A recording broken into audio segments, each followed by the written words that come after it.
excited that there's no monologue this morning, but I got a lot of great information to get to you, so we're going to get right at it today and enjoy that. But I got to introduce our friend Tom Borsuk's in the house. Hey. Welcome back, buddy. Thank you, sir. Thank you. It's all kinds of fun always having you in here, being able to heckle you a little bit and be able to chat a little about, it's almost football season. I can't wait. Oh, wait. Hello. Technical problems. Back to the technical problems, right? I knew it wouldn't be a broadcast with you and I chatting together if we didn't get some of our fun in there, right? I mean, it's almost football season. Almost. Thank goodness basketball season's a ways away. Sorta. It's almost around the corner already. Almost around the corner. Yeah, I mean, well, nowadays, it's almost always all of these different things. The seasons go together. I watch, over here, just a high school adjoining the studio here. We've got basketball, baseball, and football season's almost here. Yeah, can you believe it? Unbelievable. Yeah. A lot of crazy stuff going on. Let's take a look just before we get broadcasting as we warm up. Make sure we do get the information on what's going on in the market. So if I can find that information, being that we closed half of this stuff down as we were trying to resolve our technical issues. Let's see where the markets are. When I looked this morning, obviously, the markets were down quite a bit. So that was not too exciting seeing, but the way the markets have been going, it's been interesting, right? Because we've seen a lot of ups and downs. The main street media only knows, I get tired. I don't know about you. I'm watching all these different news broadcasts and what's going on. And if I turn on the news for any day this week, all I see is one thing. So there's obviously nothing at all going on in the world that doesn't start and end with Russia. So, that's just everything. You can't turn on a newscast. I turned on even looking for the traffic this morning, and I said the traffic in Moscow is, it's amazing to me, right? It's just nuts. I couldn't even get to the point of knowing that today's National Daiquiri Day, right? That's... Hey, my ancestors are Russian, so there you go. Oh, so we even on Ron Siegel Radio, we're dealing in Russian. You gotta love it. You can't escape it right now. Dow Jones down 93 points. I'm looking at the bond markets. What are the bond markets doing this morning? They haven't been doing a whole heck of a lot the last several days. They're just kind of slipping there or sitting there, one or the other. I don't know which way you prefer to say it, but the 10-year Treasury down 2 basis points. That's who cares on the yield. The thing that's nice right now is we are looking at the Fannie Mae 30-year bond, and that one is up 9 basis points, which tells us that interest rates are down. But then I look and saw this morning when Freddie Mac came out with their mortgage market survey, their numbers came back saying that the 30-year bond, or the survey, 4.52. So it's been flat for, I'm going back as far as June 28th, it was 4.55, June 21st, 4.57. So it's in a trading range. We've been talking about this trading range for quite a while now. So nothing's, it's all just hanging out there. The big problem, obviously, is people just don't have the ability of finding a house they like. That's where the significant issues are. But why are we seeing all that? We talked about Tuesday and Wednesday, they had what they call, or used to call, the Humphrey Hawkins testimony. For some reason that's still getting in my ears only on one side, or I feel it. Now that sounds better, doesn't it? Holy cow! Now I can actually. Wow! I thought I was gonna. I was tilting. I'm glad I'm not the only one, and I haven't even had a martini yet this morning. Holy cow! But we had the Humphrey Hawkins testimony. That was where the Federal Reserve Chairman goes and speaks before the Senate and then the House. So we're looking at the jobless claims. Jobless claims. You gotta love jobless claims. And I can't help myself. I can't hold back. So this measures individuals filing for unemployment benefits. First-time unemployment benefits showed there were 207,000 claims this week, represented a drop of 8,000 from the previous week, which rose slightly from 214,000 to 215,000. That was the revisions for the week.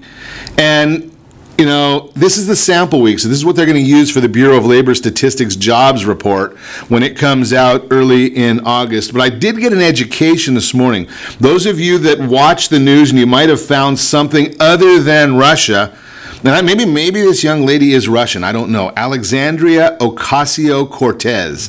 Have you heard of Alexandria Ocasio-Cortez? Now, you probably haven't, because the mainstream media only talks about Russia, and she's in New York. Well, maybe.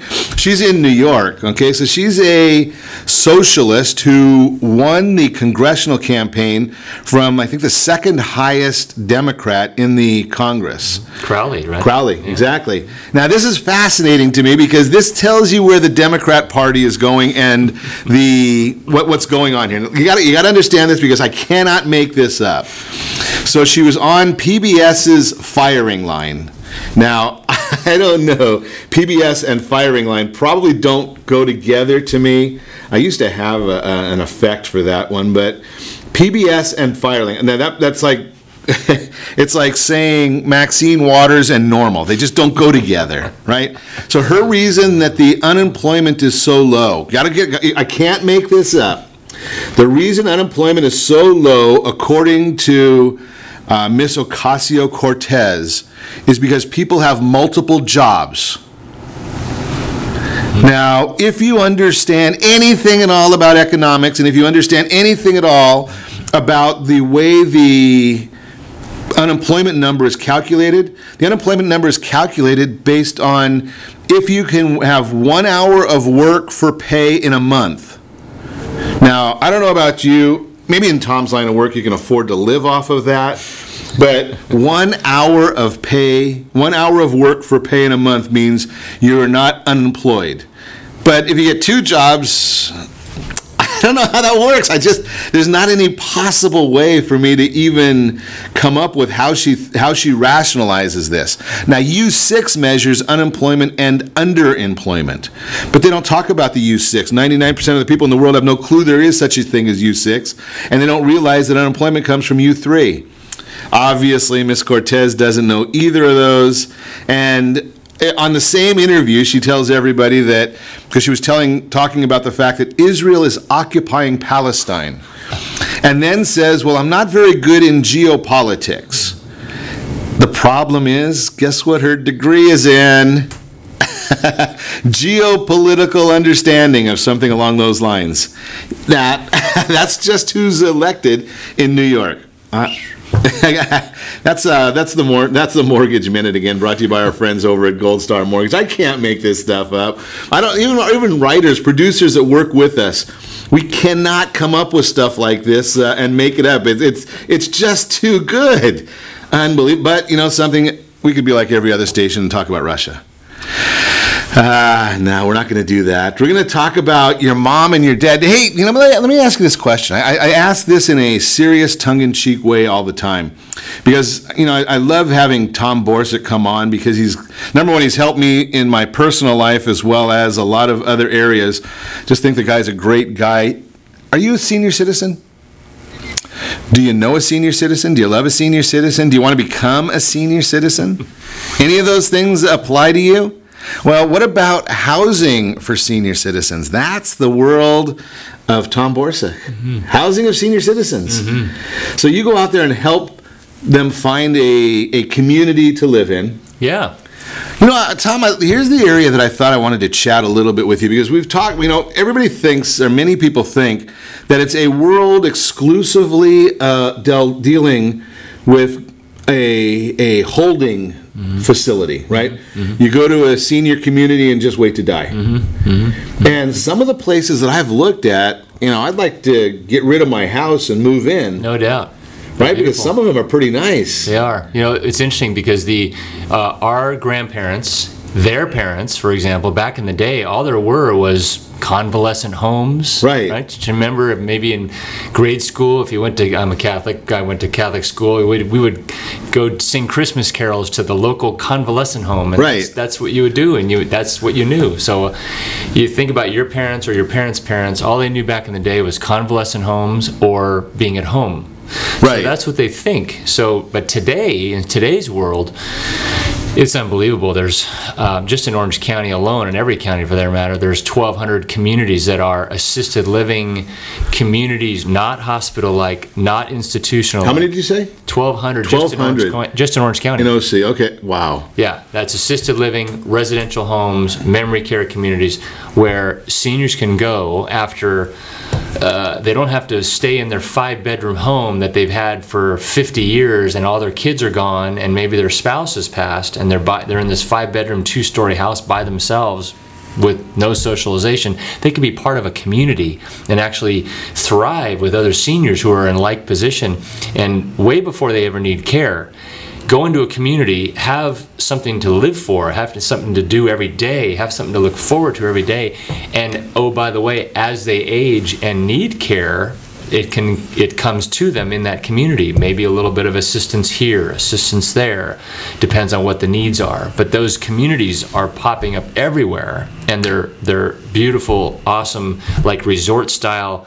That's the thing that got to me, is that some of them that I've looked at and seen some of the pictures of, I don't go to see tour them like you do, right? Yeah. But it's like living in a resort. It is. And, it's like going to the Laguna Cliffs Marriott. We did that a couple weeks ago, right? That's it. But you're doing it every day. Every day. And your room's clean for you, and the meals are provided for you, and you got shuttle buses to events, and you've got a calendar full of stuff to do, and a pool, and maybe a saltwater pool with you can do exercises in, and a gymnasium. Wait. Exercise. Come on, Tom. We're getting along so good, and then you bring up this idea of exercises. Well, saltwater pool. Saltwater pool. Okay, now we got You're that. Exercising in the water. Okay. Can I have my beverage with me? Absolutely. Okay. Absolutely. A little medication, a little alcohol put together. Perfect. There you go. But some of the places, I mean, you can cook in your unit, or go into a community unit to cook, so you can be with people or without people. Your choice. So you're part of a community, or some of them have full kitchens with a washer dryer. So you've got full-on kitchen, large refrigerator, oven, stove top. It's like being on vacation. It's on vacation, but that's where you live. But isn't that what the golden years are supposed to be? Exactly. Hence the name. Right. Yeah. And are they affordable, or are they like, I mean, I was at the Laguna Cliffs, so it was $400 for the night. I mean, I'm not sure I could afford that, on a regular basis. True, but that's obviously, they're catering to the tourist coming in for a small period of time, versus senior communities are being built today where it's a monthly rate that makes it's affordable. They try to make it affordable for these seniors. It can range from low income to the ones that are very wealthy, of course, but no, they're very affordable, all ranges, and opportunity for them to pay on a monthly basis, month to month too. No long-term 5-year commitments, 1-year commitments, none of that. 1 month at a time, and they can live and thrive and have. But how does that go with your budget, though? I mean, do you know what are they always raising the rent on you consistently? Yeah, the larger communities are. They usually have an annual 4 to 7% increase every year, so you have to factor that in. So it depends on, obviously, their financial landscape, which is somebody for you to work with, of course. Make sure they can plan properly and make sure they have enough that they can sustain those increases, depending on what's going on with their Social Security, their pensions, their rental incomes, their property, whatever it is that their estate. Their estate is the biggest part of it, right? They've worked all their lives. Right. Now they've got their estate, whatever that looks like: stocks, bonds, CDs, mutual funds, houses, Social Security, all that kind of stuff plays into it. A lot of them, though, want to leave a legacy for their kids and say, I want to leave this money for my children and my children's children and all that stuff. But it's really for them to live and to actually have an opportunity to be in a nice community and thrive. And here's the irony of what I'm hearing going on around the country right now. And I don't know if you've experienced this at all, Tom. And I know that I see some of our real estate friends and community on the Facebook live stream, is people are actually, for lack of a better word, destroying their own home or diminishing the value of their own home, as opposed to considering a community like this. So here's what's happening: is they have that 4-bedroom or 5-bedroom house that you're talking about. Mm-hmm. They're taking that and they're pulling out walls and making that 4 or 5 bedroom home into a 2 or 3 bedroom home. Now we know that a 5 bedroom home or a 4 bedroom home sells for more money than a 2 bedroom home, right? But they're cutting it down so they can stay there and make the house fit their needs. And then they say, well, I want to leave this to my kids. Well, you just took a $600,000 asset, made it into a $500,000 asset, and said, well, I want to leave that to my kids, instead of saying, you know, maybe I'll sell the $600,000 and moved into a facility or a community that's more appropriate for me. No doubt. I have a guy just recently who actually did exactly that, and he stayed in his home, stayed in his home, stayed in his home. I don't want to leave. I'm going to stay in here. All by himself, no socialization, nothing going on all day long. Finally, he called me and said, okay, I'm ready. You know, everyone's been telling me I should go, you know, find a community, and so I'm ready. This is about over a year, right? Finally, I got him into a community. He goes in there and he calls me and leaves me a 12-minute voicemail. Now my voicemail only goes 4 minutes at a time, right? He left me 3 4-minute voicemails, right? Back to back to back. I had to play them all. But he talked about how now he goes, he's so thankful. He's in a community. He's thriving. He has something to look forward to. He runs the church services in the morning, so he gets to speak and he gets to prepare. And his voicemail was about how it brought him back to his days when he had to prepare for work, and he had something to look forward to and to thrive on. And now every day he prepares for his meetings and his speeches and his stuff on Sunday, and he has a group of people that depend on him. He's now in a community with people that he can be with and teach and learn from and thrive with. And he left me this voicemail, which I kept. I have it, and it's just an awesome testimonial for him that he told me his life is now worth living. Isn't that fat? I mean, that must be so fulfilling for you because I know you well enough to know that you're not out there just doing this because it's what, you know, provides your income. No, absolutely not. It's to help these seniors have an opportunity, if they wish, to have something to live for. I know from my own parents, and I know you have from your own parents' experience, as they get older, especially if they're by themselves, it's a pretty depressing state, and it can be, especially if they're by themselves. I mean, yeah, the family comes and visits, but then they leave and they're busy with their lives, and how much interaction do they really get, and how much do they have to look forward to really when they're ailing and they're hurting and they're having needs? How about being a place where people can have similar needs, and so they're in the same boat, and they can have all the care coming to them all they want, and then when the kids come and the people come, they're coming to actually, it's like a party. It's like they're fun. It's fun to be with them and see that, hey, Mom, I didn't know that you're in this I had a lady that started a walking club, right? She used to walk on her own by herself. Yeah. She wouldn't do it as much. Now she has a walking club. So she does it every morning with like 8 to 10 ladies. Every morning. They're up at 7 a.m. They walk. More people are joining into it. I mean, what an opportunity for the socialization of them, getting exercise, being together, talking, whatever they're doing. Well, I hear one of the things that I hear a lot, Tom, and I'm sure you hear more of this than I do, but the funniest thing that I hear is, you know, when my parents were alive, it was once they retired, they were not very active people. Right. So they went to the Angel game, but their life centered on waiting for their kids or grandkids to call them. And you'd almost always call, right, and they were available. Right. And now I hear with some of the folks in the communities, the kids say, well, I can't ever get a hold of my mom. She's always busy doing something. So true. And isn't that great? They actually, I have seniors now that actually are going back to keeping a schedule. they show me their calendar. It's sure. funny. They goes, I haven't used this calendar in 50 years. You know, it's like back when they used to work, they had a calendar full of things like you and I do. Sure. We have to have a calendar full of events. The seniors nowadays, if they're at home, they don't have a calendar. Like you said, they're just waiting for somebody to come and visit with them and be with them. But now they have to, it's so funny, when I go to visit some of the seniors I've placed into these communities, I'll say, hey, I want to come have lunch with you and see how you're doing. Oh, well, let's see, my first, how about next Tuesday? Is Tuesday work for you? I'm like, really? You're scheduling me on your calendar? Yeah, I'm busy. Yeah, I'm sitting out in the lobby, and I was going to come over and say hello, and you're not. Nope. I'm tied up, sorry. Isn't that great? Yeah. That's exactly what it is. That's probably exactly what you're looking for in the industry that you're in. Totally, and that's what gives me. It gets me up every day. I work 7 days a week, and people go, "How do you work 7 days a week?" You're right. There's days I'm so exhausted, but it's these stories that get me to, because I know I've got 3 more coming in today that need that help. Right. How can I not get up and help these people? I mean, what am I going to do? No, sorry, I need to take a break. No, these people need to figure out what to do with their lives. They've only got, 5, 10, 15, maybe 20 years left in their lives. Sure. And enjoy them. Right. Yes. So let's think about this concept. I've got 20 years left in my life, and I can live at a community and enjoy life with people that are my own age, same interests, going and doing the same things that I want to do, because they have a calendar that says, okay, if you're a tennis player, we got tennis events. If you're a golf player, you have golf events. If you're a card player, you have card events. If you're a dice player or a Maj player or whatever, they've got the event for you. So when you go out, you're with people that like the same things as you. Otherwise, you wouldn't have picked that item off the calendar. No doubt. Or you can sit home by yourself waiting for the phone to ring.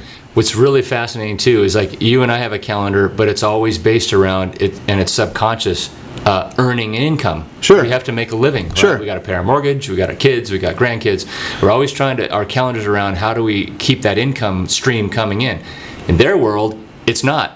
So imagine if you could have it'd be like a calendar like you have, like say, when you go on vacation on a Saturday or Sunday, and it's not about income. It's about, honey, what do you want to do today? Right. So we want to do our walking in the morning. Then let's do our prayer service in the late morning. Then we'll eat a meal. Then we'll take a nap. And then we'll go to the pool. And then we'll get up and we'll go to dinner. And then we'll go to a movie. And then so it's a calendar full of stuff, not around earning money. It's about doing cool stuff. Yeah, that to me, that's just you got to love it. We're going to take a break here in a minute because here's the issue. If you've got a senior in your life, if you love a senior, you want to become a senior, make sure that they tune in, because we're going to continue our conversation with Tom Borsuk. Senior Samaritans is the name of his company. We'll be back in just a few. We're going to I am going to try and get one of our stories in, because I do want to get some information. I have been hearing about an economic recession coming. I want you to understand what's going on there.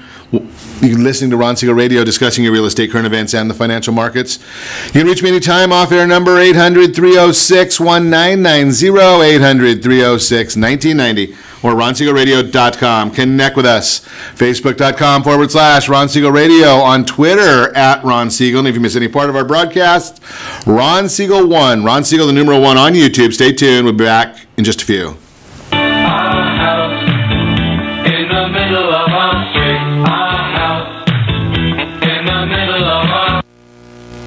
Are you living in the home of your dreams, or simply where you think you can afford? Are you earning a safe, secure 10+% return on your investments?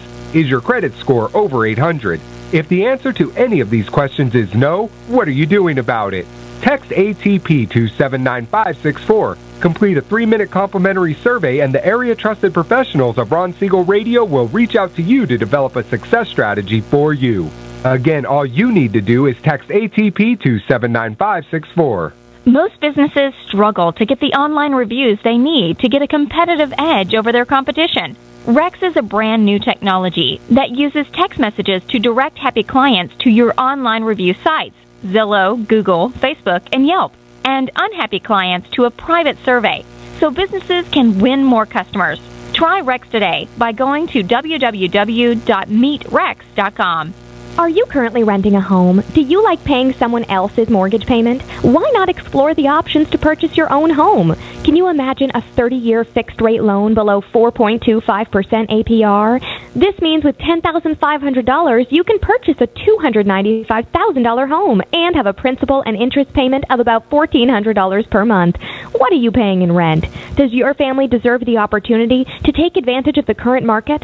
To learn more about these exciting opportunities, the Siegel Lending Team is standing by to speak with you. Call now, 1-800-306-1990. That's 1-800-306-1990. Or visit SiegelLendingTeam.com. That's SIEGEL LendingTeam.com. Or 1-800-306-1990. Rates subject to change without notice. Licensed by NMLS ID 217037 and 145502. Equal housing lender. Not endorsed or sponsored by any government agency. Do you have a goal of mortgage-free home ownership? What if your home was valued at $500,000? Are you aware that a free and clear home could be costing you $2,500 every month, $30,000 per year? The mortgage planners at the Siegel Lending Team would like to show you how you can own your home, generate tax-free income, and accumulate family wealth. You simply need to call the Ron Siegel Team at 1-800-306-1990. That is 1-800-306-1990. By sending the team a copy of your most recent mortgage statement, the team will send you a no-obligation real estate plan. You be the judge if this is right for your family. Again, all you have to do is send the team a copy of your mortgage statement by email to reap@ronsiegelradio.com or call today. Ron Siegel, 1-800-306-1990. That is 1-800-306-1990. Rate subject to change and without notice. Licensed by the California DOC and BRE NMLS 217037 and 145502 and Cal BRE 01869452 and 1866775. You're listening to Ron Siegel's Home and Finance Show with local and national expert Ron Siegel. Now, here's Ron. Welcome back to Ron Siegel Radio. Within every market, there are solutions as well as tremendous opportunities. You just need some trusted guidance. That's my message, and I will be delivering it every day on Ron Siegel Radio or anytime at 800-306-1990. 800-306-1990. Real-time real estate segment today being brought to you by the area trusted real estate professionals of Ron Siegel Radio. Text NEST, N-E-S-T to 79564. NEST, N-E-S-T to 79564. Find your dream home before someone else does. Some experts are calling for a slowdown in the economy later this year, and most economists have predicted that the next recession could be only 18 to 24 months away. The question is, what impact will a recession have on the housing market? Don't get excited about recessions. They happen all the time. We're in a cyclical world. It's just what happens. So the opinions of several experts on what is the question of what impact a recession will have on a housing market. Ivy Zellman in her latest Z report, quote, while economic activity appears to have accelerated so far in 2018, some prominent economic forecasters have become more cautious about growth prospects for 2019 and 2020. All told, while solid-term demographic underpinnings support our positive fundamental outlook for housing, in the event microeconomic headwinds surface, we would expect housing transaction volumes and home prices to weather the storm, unquote. Aaron Terrazas, Zello's senior economist. While much remains unknown about the precise path of the U.S. economy in the years ahead, another housing market crisis is unlikely to be a central protagonist in the next nationwide downturn. Mark Fleming, First American's chief economist.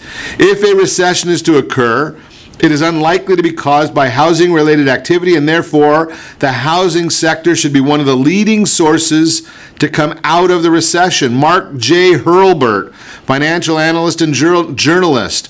Real estate may be one of your best investments during the next bear market for stocks, and by real estate I mean your home or other residential properties. U.S. News and World Report, quote, fortunately and hopefully, the history of recessions and current issues that could harm the economy don't lead many to believe the housing market crash will repeat itself in an upcoming decline. Basically saying that we're not going to see another housing crash. Think about, now that's 1, 2, 3, 4, 5 major economists all coming out with the same thing. Recessions happen all the time. Now, I don't know about you, but I do study economics a bit. In 1929, we had a major downturn in real estate, 1929. And in 2008, we had a major downturn in real estate. So, can it happen again? Sure. Every 81 years so far is when it really happens. Now, do we have slowdowns? Yes. Do we have a minor cycle? Yes. I was around in 89, 91, in 2000, 2008, when we saw real estate where it went from a 5 or 6% growth to maybe 1%, or maybe it declined a point or two. But what happened in 2008 and in 1929, they don't happen all that often. So while it's great headlines, it probably sells some newspapers, it's not something to plan your life around. That is the Real-Time Real Estate segment, again, brought to you by the area-trusted real estate professionals of Ron Siegel Radio. Text NEST, N-E-S-T, 79564. Find your dream home before someone else does. We are continuing our conversation. Tom Borsuk is in the house. Senior Samaritans, helping seniors find a community to enjoy life. You know, it's the golden years, Tom. Golden years. It's interesting. What? I mean, I don't even know if you have this information. I like putting you on the spot, though. What the heck? I mean, you Bruin fans, we're used to that, right? Go Bruins. Go Bruins. So, what percentage of the people that you're dealing with are looking for community for a lifestyle, as opposed to the community that they have, a community that's going to, you know, a waiting place for them to go and to expire? That's interesting. This is my 8th year now already, and I met you years ago, and now I've helped like almost 4,000 families. 4,000 families. It's crazy. Wow. So it's interesting because the trend is just in those 8 years are changing. So what's happening is, unfortunately it's still people where they are in a situation and they have to look. That's the majority, but it's slowly turning as people are getting this knowledge of availability of what's out there, like we're talking about. Right. That they're starting to go, maybe I'm able-bodied. I can still drive. I can still walk around the neighborhood, and my kids are gone, and my house is empty. Maybe I'll take that step. So more and more, it's going that direction, but a lot of them don't want to leave their home. Understandably, hey, I don't want to leave my home. They don't want to leave their home. So they wait for an event to occur. Some kind of fall or a care need that they can't provide in their own home, so now they're forced to move. But you don't want to move into these communities if you can avoid it without, with a ton of care. You want to try to go there and take advantage of the opportunities in a community. That's not to say that's the only type of person that should move into these communities. There are plenty of communities that provide that high level of care when somebody does have a need, have some kind of issue at home or a stroke or something where they need activities of daily living need, bathing, dressing, toileting, walking. Those types of homes are like residential home board and cares, which are beautiful homes all over the county, every county, that provide all of that level of care. So it's an opportunity for them to get the care that they need, no matter what level they're at. But the key is, to answer your question, the trend is moving towards, as the knowledge is getting out there and more these beautiful communities are popping up every year. Every year there's 3 or 4 more being built around here right now. That people are going, hey, I'm going to go to this when I'm 75, not when I'm 90. Go when you're 75 and you can actually do stuff and participate.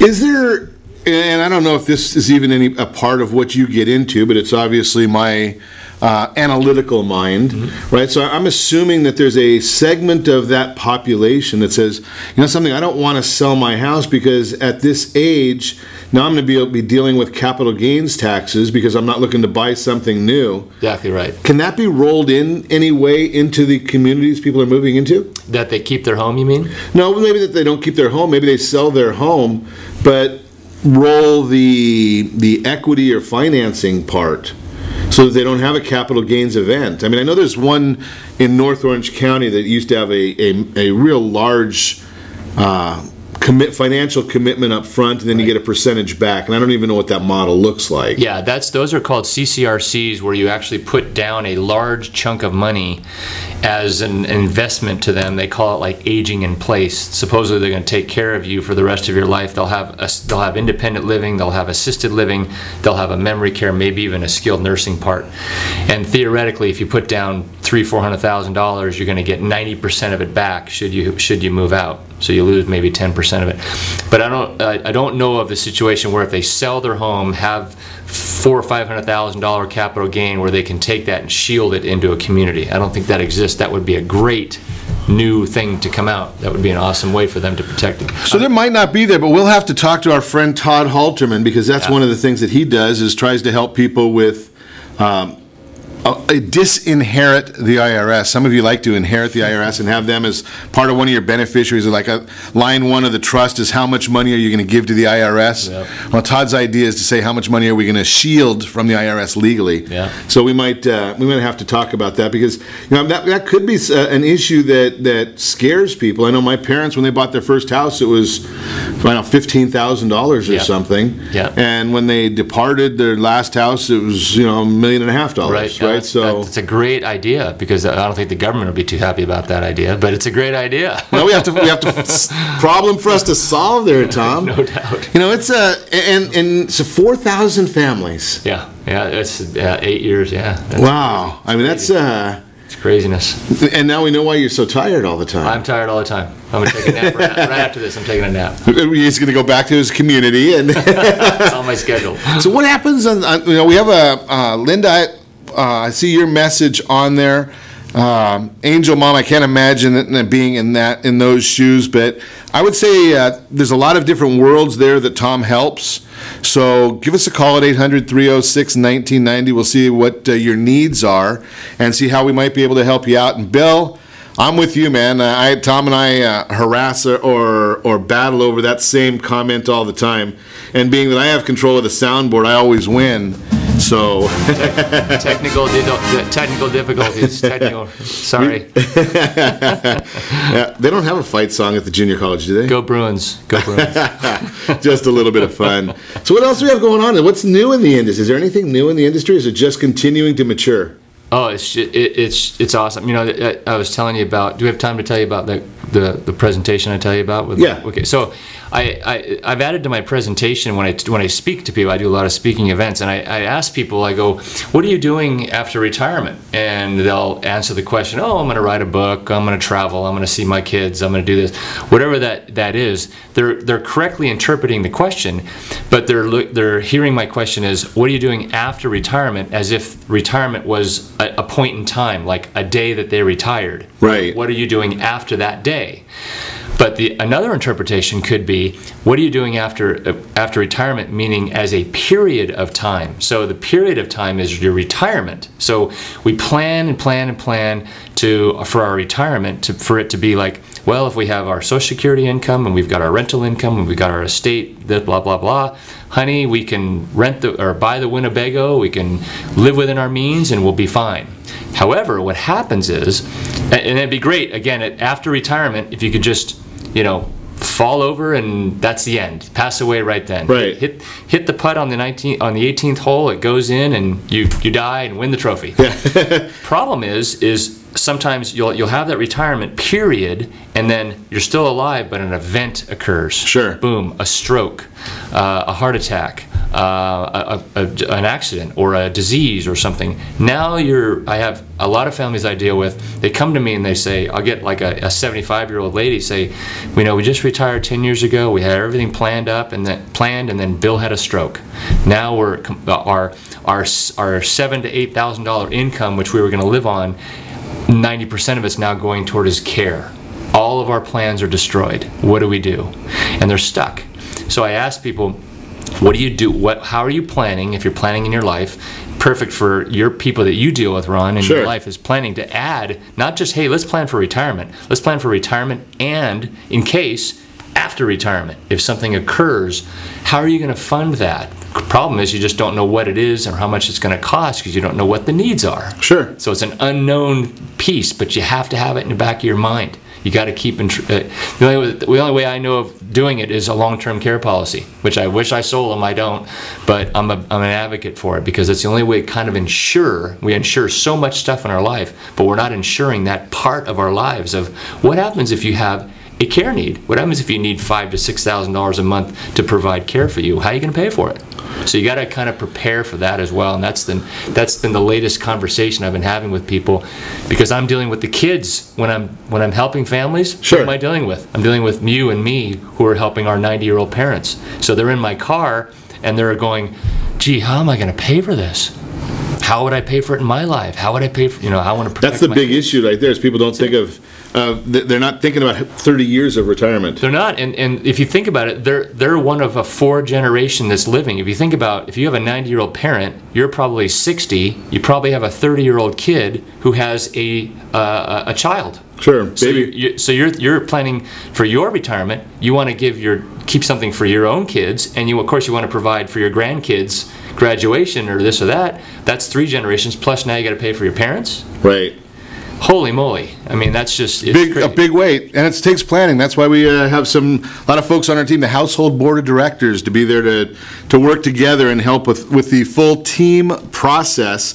Great information. I appreciate you coming in, Tom Borsuk, Senior Samaritans, helping your loved ones as they age gracefully and in an exciting lifestyle. It's a wonderful world. Be sure to set that first radio preset button to come back here every day to join Ron Siegel Radio, where we only speak about items affecting your house and your bank account. Thanks to all of our sponsors. A big thanks to Steve, who's engineering us today. And, of course, a special thanks to you for spending a little bit of your day with us. That's all for Ron Siegel Radio. Again, if you have any questions or to meet any of our guests, call me anytime, 800-306-1990, 800-306-1990, or ronsiegelradio.com. And remember, make a lot of money so you can help a lot of people and have a lot of fun. Have a great day. We will talk to you next time on Ron Siegel Radio. Pour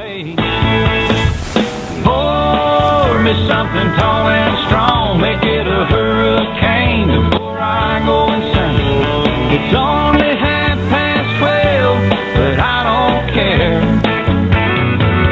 It's 5 o'clock somewhere.